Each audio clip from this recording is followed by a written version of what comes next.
14 വർഷത്തെ പ്രണയത്തിനൊടുവിൽ യുവതിയുമായി അഭിപ്രായ വ്യത്യാസമുണ്ടായതോടെ യുവാവ് ജീവനൊടുക്കി. പത്തനംതിട്ട ആനപ്പാറയിലാണ് ഈ സംഭവം ഉണ്ടായത്. ആനപ്പാറ സ്വദേശിയായ അനൂപ് എന്ന 28 വയസ്സുകാരനായ യുവാവാണ് ഈ മാസം 2-ാം തീയതി വീട്ടിൽ തന്നെ ജീവനൊടുക്കിയത്. ഈ ഒരു സംഭവം, മകൻ്റെ വേർപാട് ഇപ്പോഴും ഉൾക്കൊള്ളാനാവാത്ത അവസ്ഥയിലാണ് അനൂപിൻ്റെ മാതാപിതാക്കളുള്ളത്. അനൂപിൻ്റെ മാതാവ് നമുക്കൊപ്പം ചേരുകയാണ്. 14 വർഷം നീണ്ടുന്നൊരു പ്രണയമായിരുന്നു അല്ലേ?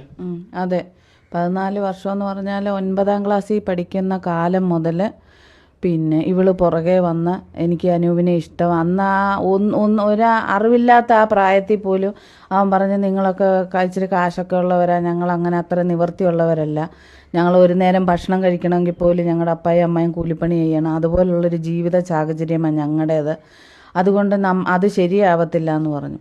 അത് സാരമില്ല, ഞാൻ നിന്നെയാണ് സ്നേഹിക്കുന്നത്, എനിക്ക് നിന്നെയാണ് ഇഷ്ടമെന്നും പറഞ്ഞ് ആ അറിവില്ലാത്ത പ്രായം മുതൽ അവൾ പുറകെ നടന്ന്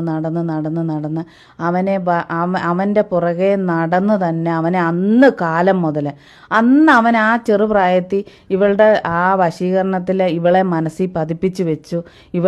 ഇവളുടെ സ്നേഹം സത്യമാണെന്ന് വിശ്വസിച്ചു. എൻ്റെ കുഞ്ഞവളെ ആത്മാർത്ഥമായിട്ട് 14 വർഷവും സ്നേഹിച്ച് ആ സ്നേഹത്തിന് അങ്ങോട്ടും ഇങ്ങോട്ടും ഒരു കുറവുമില്ലാതെ ഈ നാട്ടിലുള്ള ജനങ്ങൾ അത്രയും കണ്ടിരിക്കുക. അവരിവിടെ എൻ്റെ വീട്ടിലും വരും, അവരവരുടെ വീട്ടിലും പോവും. എല്ലാവരും ചോദിച്ച് കെട്ടിച്ചു കൊടുക്കുന്നില്ലയോ എന്ന്.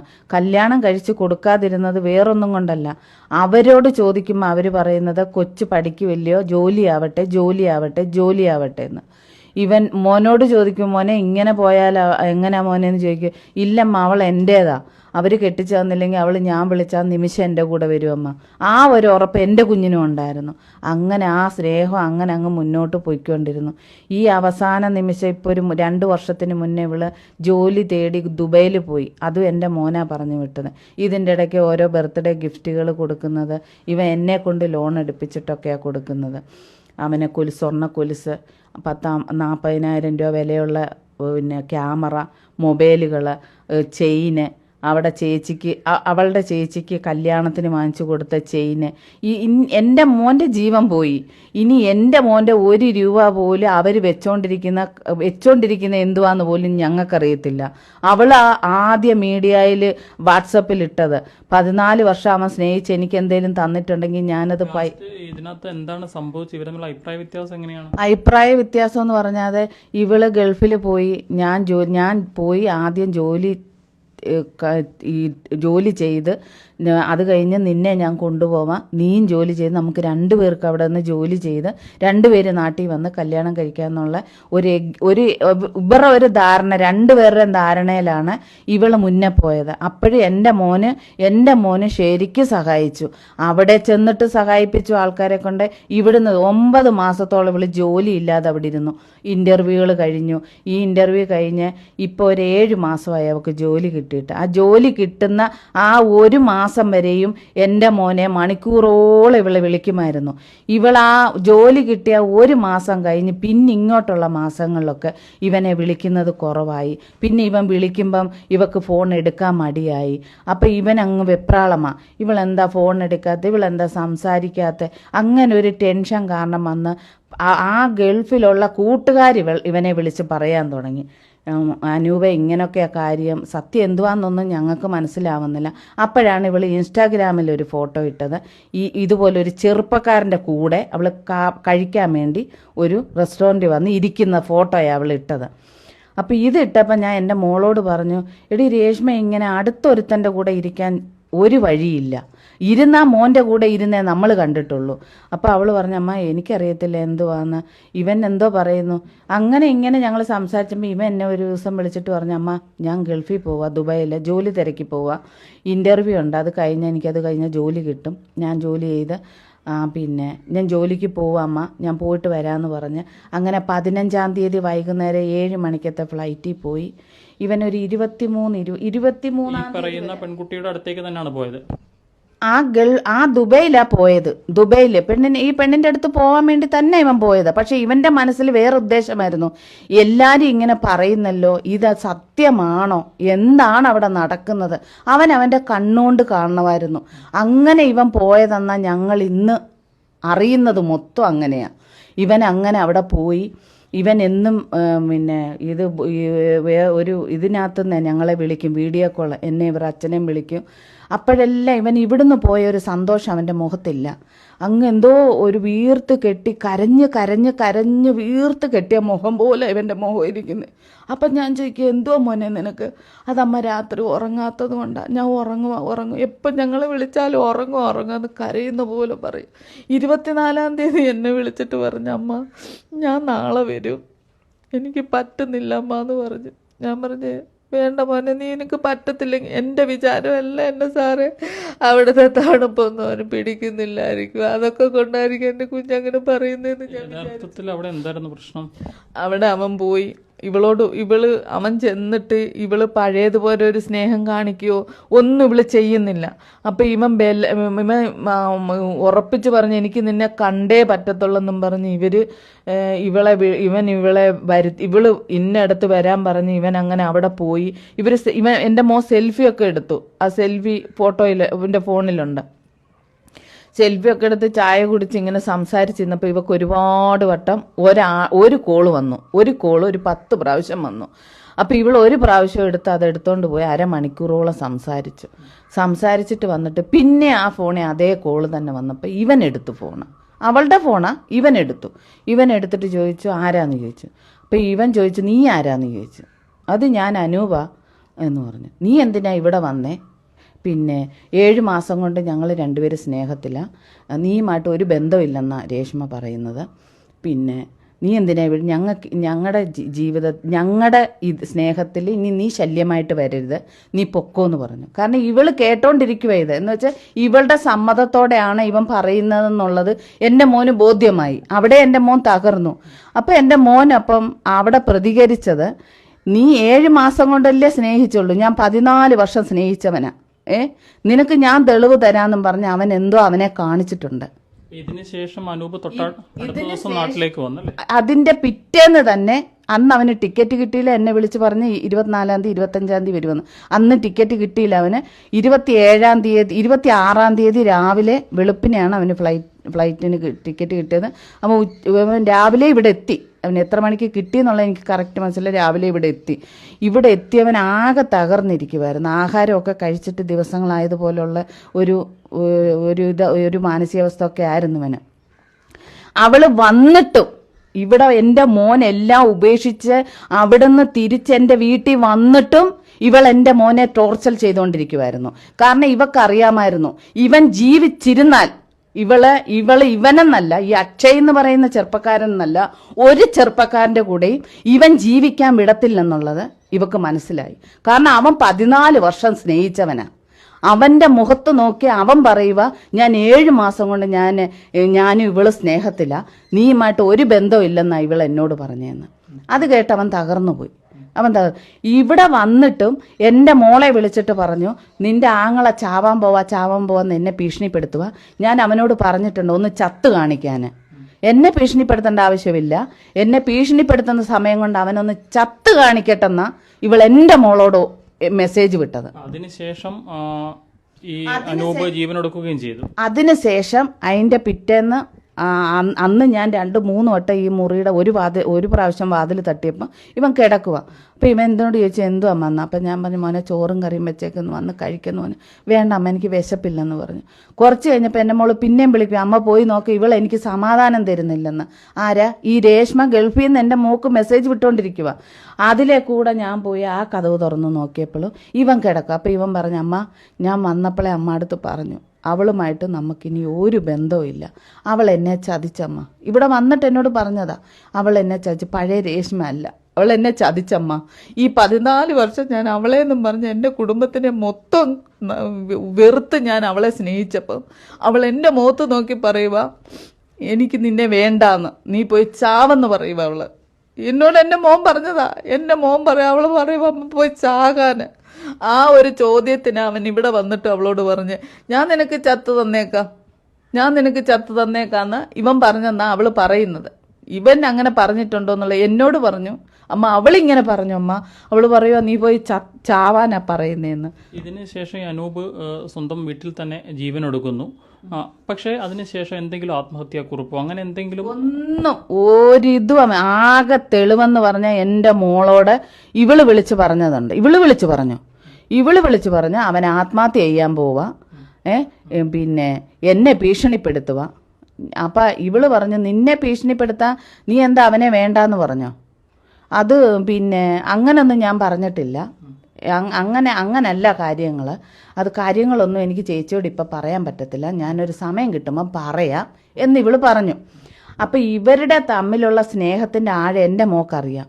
എൻ്റെ മോൻ തൂങ്ങി വെന്റിലേറ്ററിൽ കിടക്കുമ്പോൾ ഇവള് രേഷ്മേനെ വിളിച്ചു, രേഷ്മ ഇതുപോലെ അനൂപ് തൂങ്ങിയടി എന്ന് പറഞ്ഞ് ഇവള് കരഞ്ഞുകൊണ്ട് വിളിച്ച് പറഞ്ഞപ്പോൾ അവൾ എളുപ്പം ഒരു പതർച്ചയില്ലാതെ ഒരു സന്തോഷമായിട്ട്, എന്ന് വെച്ചാൽ അവളുടെ ആ ഭാരം ഇറങ്ങിപ്പോയതുപോലുള്ള ആശ്വാസത്തെ അവൾ പറഞ്ഞു, എന്നെ വിളിച്ചെന്നോ എന്നെ അറിയിച്ചെന്നോ ഒന്നും ചേച്ചി ആരോടും പറയല്ലേ, അത് ഡിലീറ്റ് ചെയ്ത് കളയാൻ. അപ്പം ഇവള് ആ ഒരു വിഷമത്തിൽ അത് മറന്നുപോയി. പക്ഷെ അവൾ അതിന് മുന്നേ ഇവള് ഈ വാട്സപ്പിൽ ഇതൊക്കെ ഇട്ട് എല്ലാവരുടെ മുന്നേ നല്ലവളാക്കി ഇവള് എല്ലാവരും ഞങ്ങളെ മൊത്തത്തിൽ ബ്ലോക്ക് ചെയ്തു. അപ്പോൾ എന്താണെങ്കിലും ഈ യുവാവ് മരണപ്പെട്ട സംഭവത്തിൽ നിലവിൽ പോലീസിൽ കേസുകളൊന്നുമില്ല. 14 വർഷം ഒരു പെൺകുട്ടിയുമായി പ്രണയത്തിലായിരുന്നു. പിന്നീട് ഈ പെൺകുട്ടിയുമായി ഉണ്ടായ അഭിപ്രായ വ്യത്യാസത്തെ തുടർന്ന് ആണ് ഈ യുവാവ് ജീവനൊടുക്കിയത്. ഈ പെൺകുട്ടിയാണ് ഇതിന് കാരണമെന്നാണ് ഈ അനൂപിൻ്റെ വീട്ടുകാർ ആരോപിക്കുന്നത്. എന്താണെങ്കിലും ഈ അനൂപ് ജീവനൊടുക്കിയ സമയത്താണെങ്കിൽ പോലും ഈ പെൺകുട്ടിയുടെ പേര് പരാമർശിച്ചുകൊണ്ടോ അല്ലാതെ ആ പെൺകുട്ടിയെ കുറ്റപ്പെടുത്തിക്കൊണ്ടോ ഒരു ആത്മഹത്യാക്കുറിപ്പ് പോലും എഴുതി വെച്ചിരുന്നില്ല. അതുകൊണ്ട് തന്നെ നിയമപരമായി ഈ കുടുംബത്തിന് ഇപ്പോൾ മുന്നോട്ട് പോകാൻ സാധിക്കാത്ത അവസ്ഥയിലാണ്. പോലീസ് കേസും എടുത്തിട്ടില്ല. എന്താണെങ്കിലും തങ്ങളുടെ മകനെ നഷ്ടപ്പെട്ടു. ആ നഷ്ടപ്പെട്ട ആ ഒരു ഞെട്ടലിൽ, ആ ഒരു ദുഃഖത്തിൽ തന്നെയാണ് ഈ അനൂപിൻ്റെ കുടുംബം ഇപ്പോഴുമുള്ളത്. പത്തനംതിട്ടയിൽ നിന്നും വിവേക് ജി വിനോദിനൊപ്പം രാഹുൽ ഇരുമ്പുകുഴി, ഫോക്കസ് ന്യൂസ്.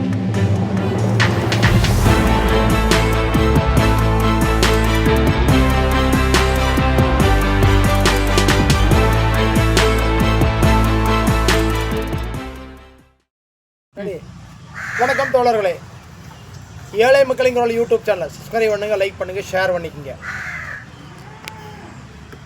பத்தனந்திட்ட ஆனப்பாறை சுதேசி அனூபு தற்கொலை பண்ணிட்டா. அப்படி இது அவங்க அம்மா இன்னைக்கு நடுத்தருவில் நிற்கிறாங்க. ஒரு பொண்ணை 14 வருஷம் லவ் பண்ணிட்டு, 14 வருஷம், 1-2 வருஷம் இல்லை, 14 வருஷம் லவ் பண்ணிட்டு இன்னைக்கு அவனோட நிலைமை போச்சு. 28 வயசு அனூபுக்கு தற்கொலை பண்ணிக்கிட்டா. அப்படி 28 வயசு பொண்ணை லவ் பண்ணி 14 வருஷம் லவ் பண்ணி அந்த பொண்ணை கல்ஃபில் அனுப்பி இந்த பையன் அனுப்பி அனுப்பிக்கிறா. அப்படி அந்த ரெக்கார்ட் சொல்லுது. அனுப்பிட்டு அங்கே போய் வேலை கிடச்சோடனே அங்கே தோர்த்துன்னு லவ் பண்ண தொடங்கியாச்சு. அப்போ இந்த 14 வருஷம் லவ் பண்ணவே வாங்கின காசு, பணம், ஃபோனு எல்லாமே போச்சு. அப்போ இதே ஒரு பொண்ணுக்கு செத்துருக்கட்டும், இந்த நாதாரி சேனலுக்காரங்க அத்தனை பேர் தூக்கி பிடிச்சிக்கிட்டு ஐயோ சிறீனை கொந்து, சிறீனு வீடு போச்சு, சிறீனு மறிச்சு போயே கேஸ் வெகுமானப்பட்ட சுப்ரீம் கோடதியோடும் வெகுமானப்பட்ட ஹைகோடதிக்கிட்டையும் நான் என்ன கேட்கறது தெரியுங்களா, இனிமே ஒரு ஆம்பளை தற்கொலை பண்ணிக்கிட்டா அந்த ஆம்பளைக்கிட்ட இருந்த ஒரு பொண்ணு ஏதாவது பொருள் வாங்கி இருந்தால், அதுக்கு தெளிவு இருந்தால் அந்த பொண்ணு பேர்லேயே கேஸ் எடுக்கணும்னு நான் தாழ்மையாக கேட்டுக்கிறேன் ஹைகோடதி ஜட்ஜுக்கிட்டையும் சுப்ரீம் கோடதி ஜட்ஜி சார் அவர்கிட்டையும். ஏனுங்கன்னீங்கன்னா இது வர வர ஆம்பளைகளுக்கு அனூபு 28 வயசு, 14 வருஷம் அந்த பொண்ணு இவனையே அந்த அனூபை லவ் பண்ணிக்கிறாங்க. அவங்க அம்மா சொல்லுது அதையே. அப்போ அப்படி பண்ணிட்டு வேணுங்கிற நகை, பணம், கல்ஃபுக்கு போகிற பணம் எல்லாரும் சகாயம் பண்ணி கல்ஃபுக்கு போய் வேலை கிடச்சதுக்கப்புறம் அப்போது ஆம்பளைக்கு நான் உசுரும், ஆம்பளைக்கு நான் மசுரும், பொம்பளைக்கு நான் உசுருமா? அப்போ ஆம்பளைகளுக்கு மதிப்பு இல்லைங்களா ஜட்ஜி சார்? இனிமேல் இது நடக்காத கேஸ். இப்படியே போனா பொம்பளைகள் தெய்வம் அல்லவே, சொல்கிற வாக்கு நம்பிக்கிட்டு பாருங்க. நாங்களும் மனுஷன் மாதிரி தானே. பொம்பளைகளும் எல்லா வேலையும் செய்கிறது உண்டு, எல்லா பித்தலாடும் செய்கிறது உண்டு. இப்போ இந்த கேஸும் தெரியுதில்ல. இப்போ அனூபுக்கிட்ட இருந்து எல்லாம் வேணுங்கிற அளவுக்கு வாங்கியாச்சு. வாங்கி முடிச்சதோ வேலை கிடச்சது, கல்ஃபில் போய் இந்த பாவப்பட்டவனை கழட்டி விட்டாச்சு.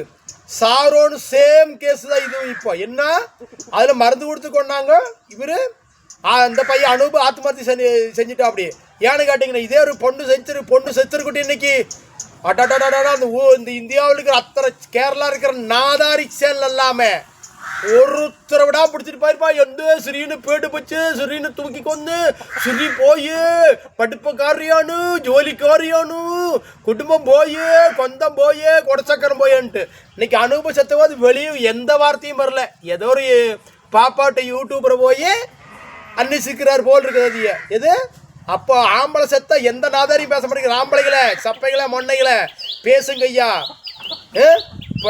14 வருஷம் லவ் பண்ணது வேணுங்கிற அளவுக்கு வாங்கி தின்னு குடிச்சு எல்லாம் முடிஞ்சு நான் அப்பனாத்தாலும் கல்ஃபில் போய் வேலை கிடைக்க வரைக்கும் பார்த்து போட்டு வேலை கிடைச்சுன்னு அர்த்தவனா. அப்போ ஆம்பளைகளை இளைச்சவாய் மாறா. இப்படியே போனீங்கன்னா ஆம்பளைகளை நடக்காது மக்களை, நடக்காது.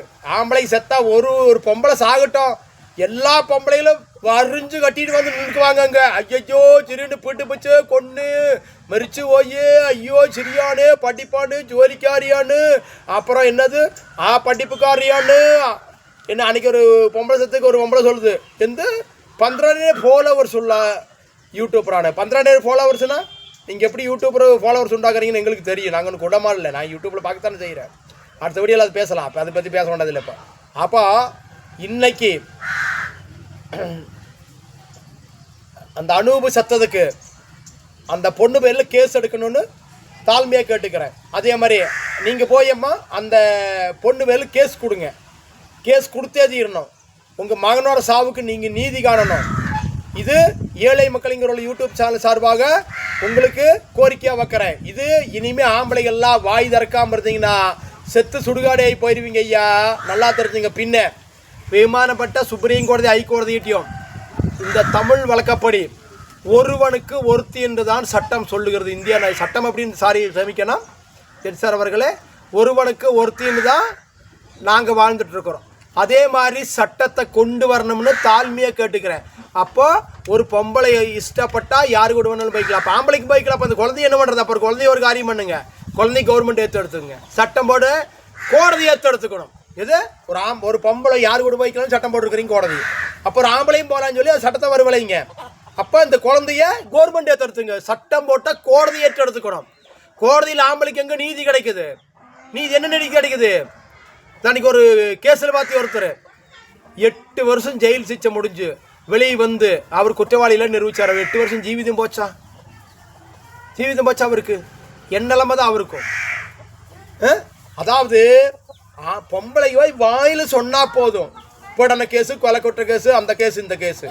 என்ன ஜட்ஜு சார் அவர்களே, என்ன நீதி பேடம் தானா? இல்லை, ஏழைக்கு எங்கே நீதி கிடைக்குது?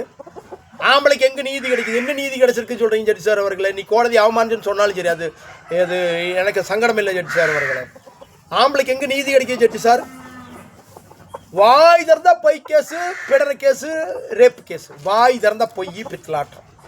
அப்போ ஆமாம், அப்போ பொம்பளைக்கு தான் எல்லாமே தெய்வ என்ன தேவ வாக்கு. ஆம்பளைக்கு ஒன்றும் மனுஷமாரு இல்லையா? ஆம்பளைகளுக்கெல்லாம் மனசாட்சி இல்லையா? மனசாட்சி இல்லையா? வெகுமானப்பட்ட சுப்ரீம் கோடதி ஜட்ஜ் சார் அவர்களே, என்ன நினச்சிருக்கிறீங்க இதெல்லாம்? என்ன நடுப்பு ஜட்ஜ் சார் மார்க்கெல்லாம் நீங்கள் ஏதோ வார்த்தை வாயில் வந்து சொல்லிட்டு போயிட்டா அனுபவிக்கிற ஆம்பளை நாங்கள் இல்லைங்களா? அப்போ ஒரு காரியம் பண்ணுங்க ஜட்ஜ் சார், ஆம்பளைகள் எல்லாம் தூக்கி கொள்ள சொல்லி ஒரு உத்தரவு போடுங்க. பொம்பளைகள் நாட்டிலேருந்து வாழ்க்கை எல்லாத்துக்கும் கொல்ல சொல்லி உத்தரவு போடுங்க ஜட்ஜ் சார். இல்லைன்னா எல்லாத்தையும் நாடு கடத்த சொல்லி உத்தரவு போடுங்க ஜட்ஜு சார். இது என்ன சுப்ரீம் கோர்ட் ஜட்ஜ் சார் இதெல்லாம் பார்க்குறீங்களா? இதெல்லாம் பார்க்கணும்னு தாழ்மையாக கேட்டுக்கிறேன். வெகுமானப்பட்ட டெல்லியில் உள்ள சுப்ரீம் கோடதி ஹைகோடதி ஜட்ஜு சார் இதை பார்க்கணும்னு இந்த யூடியூப் சார்பா தாழ்மையாக கேட்டுக்கிறேன். அதாவது ஆம்பளைக்கு வேரில் வருங்க. இப்போ இந்த அனூபு 28 வயசு 16 வருஷம் லவ் பண்ணிட்டு அந்த பொண்ணு விட்டு போய் தற்கொலை பண்ணிக்கிட்டாரு. இதே ஒரு பொண்ணு செத்து இருக்கட்டும். நாதாரிக பொம்பளைகள்லாம் இன்றைக்கி என்ன வர வந்திருப்பீங்க நீங்கள்? இந்த அனூபு சத்தவது எந்த சேனல்லையுமே வரல. ஏதோ ஒரு யூடியூபர் போய் போட்டிருக்கிறார் இன்னைக்கு. இதெல்லாம் என்ன கொடுமை இது? பாம்பளைக்கு ஒரு மரியாதை மான சூடு சொரணை இல்லையா ஜட்ஜு சார் அவர்களே? இனிமேல் வெகுமானப்பட்ட சுப்ரீம் கோர்ட் ஜட்ஜு சார் அவர்களுக்கு என்ன ஜட்ஜு சார் அவர்களுக்கு தாழ்மையாக கேட்டுக்கிறேன். சட்டத்தை கொண்டு வரணும். இனிமே ஆம்பளை சத்தாலும் பொம்பளைக்கு கேஸ் எடுக்கணும்னு தாழ்மையாக கேட்டுக்கிறேன். அதே மாதிரி ஆம்பளைகளை ஏமாத்தினாலும் கேஸ் எடுக்கணும். அதே மாதிரி நீ ஒரு பொம்பளை ஒரு ஆம்பளை அடித்தாலும் ஜாமீன்ல தோல்வி கேஸ் எடுக்கணும்னு தாழ்மையாக கேட்டுக்கிட்டு இந்த ஏழை மக்கள் உங்கள் யூடியூப் சேனல் சார்பாக ஹைகோடதி சுப்ரீம் கோடதி ஹைகோடதி ஜட்ஜ் சாருக்கு கோரிக்கையாக வைக்கிறேன். இந்த ஏழை மக்கள் யூடியூப் சேனலை சப்ஸ்கிரைப் பண்ணுங்கள், லைக் பண்ணுங்கள், ஷேர் பண்ணுங்கள். ஜெய்ஹிந்த்.